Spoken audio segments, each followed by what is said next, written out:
Ici, c'est tous les jours, matin et soir.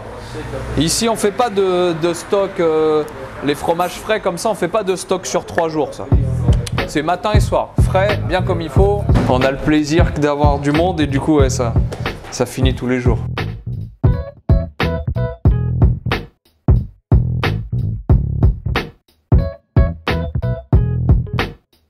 On a une partie de la famille qui est à Naples, on a une partie de la famille qui est à Paris, mais au final, on fait tous à peu près le même style de pizza. Et moi, le but, c'est vraiment de reproduire au maximum la tradition de ma famille de Naples.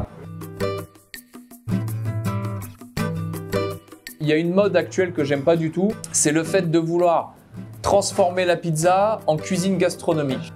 Si on regarde ce qui se passe sur la pizza, on applique tôt ou tard les modes de la cuisine sur la pizza.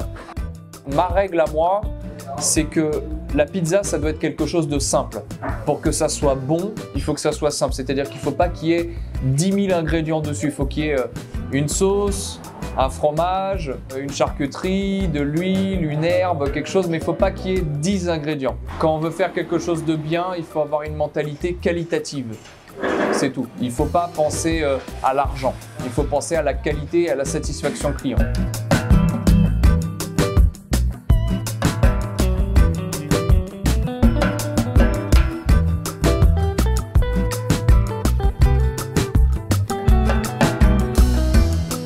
Je suis issu d'une famille de minimum 5 générations de pizzaiolo et depuis plus de 100 ans. Et on a à Naples la pizzeria Gorizia 1907 dans le quartier du Vomero qui est une pizzeria historique. On a la trace d'un Grasso qui fait les pizzas déjà à Naples en 1850. Après, moi j'ai une partie de ma famille qui a émigré à Paris dans les années 50-60. Et justement, à Paris, on a également ouvert beaucoup de pizzerias. Depuis tout petit, j'ai l'habitude de traîner dans les pizzerias de ma famille à Paris. Et donc, vers 21-22 ans, j'étais déjà serveur. Et après, j'ai été me former à Naples directement dans ma famille et dans une école pour apprendre la vraie, authentique pizza napolitaine et surtout celle spécifique de ma famille avec le secret de la pâte, etc.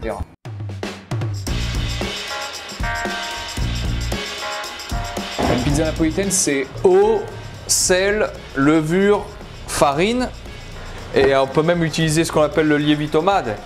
Mais après, c'est voilà, des valeurs à respecter. Par exemple, la farine, c'est entre 1,6 kg et 1,8 kg.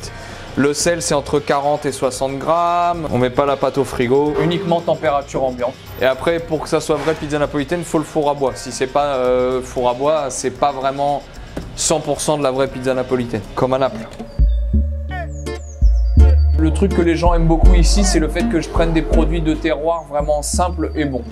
Moi, je préfère choisir un ingrédient de haute qualité qui me coûte cher plutôt que prendre un produit moyenne gamme, bas de gamme juste parce que je vais pouvoir faire beaucoup de marge dessus.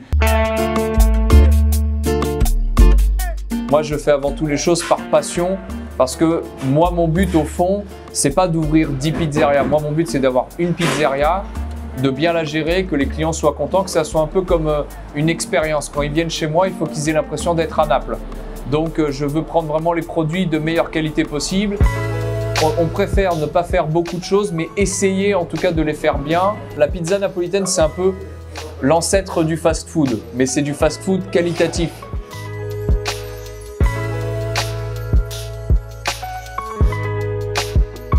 J'ai mis à gauche le bois de la veille qui a séché. Et à droite, j'ai mis le bois qui est arrivé aujourd'hui, donc qui est encore un peu humide. Comme ça, je ne mélange pas trop les deux. Pour faire brûler ce matin, je mets le bois qui est à gauche, qui était sec. C'est comme tous les métiers artisanaux, il faut pratiquer beaucoup pour que ça vienne. Au fil de l'année, on change un petit peu la recette. Moi, des fois, je fais des tests pour essayer de trouver une pâte meilleure. Essayer toujours de s'améliorer, d'avoir un résultat encore mieux. Avec le temps et l'expérience, on y arrive. Il faut vraiment de l'expérience, comme tout, mais ça s'apprend. Si tu as la passion et que la passion elle vient du cœur, tout s'apprend.